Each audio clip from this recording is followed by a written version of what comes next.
Është hellur shorti I fazës Final Four për kampionatin kombëtar të futsallit duke përcaktuar vllazninë në gjysmëfinale ndaj Flamurtarit. Këto dy ekipe janë pretendentet kryesore që do të luftojnë për titullin kampion të këtij edicioni.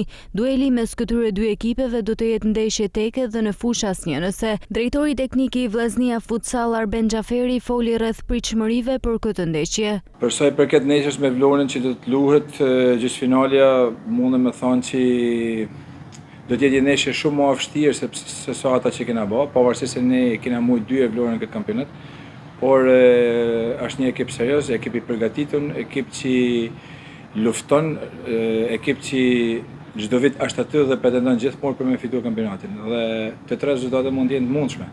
Ne do të bëjmë atë që pretendojmë me bë, por çdo gjë vendoset në fushë. Ne mendojmë që për me medalë aty ku janë objektivet e skuadrës, do të thotë me shku në finale dhe duke pretenduar me fituar edhe kampionatin, duhet të mundesh gjithmonë me ekipet më të forta, sepse ato janë ato që I japin një farë bukurie të kampionatit që është edhe Vlora në këtë rast. Drejtori Xhaferi tha se synimi edhe këtë vit është që Vllaznia Futsal të shpallet kampione. Një kampionat çfarë do lloj kampionati që të jetë, çfarë do lloj disiplinë që të jetë, nuk mendoj që ekipet hyjnë aty për me bërë një xhiro të thjeshtë ose hajt se pa marrin pjesë. Ashtu si flas për Tianën, flas pse edhe për forcat amatore, por edhe për Vlorën.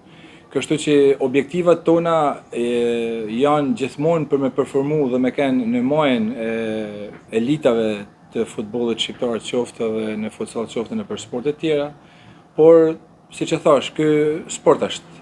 Ne I njohim të rezultatet, ne do të bëjmë përpjekje më të mëdha që me mbrojt titullin, do të jetë shumë më e vështirë se vjet. Kjo gjë ja them edhe çunave, e dinë edhe ata, por ne mundem me thonë këtë gjë, ne do bëjmë pjesën tonë. Kjo sfidë gjysmëfinale do të zhvillohet më 31 maj në Pallatin e Sportit Feti Borova, teksa skuadra fituese e titullit kampion do të përfaqësojë Shqipërinë në UEFA Champions League.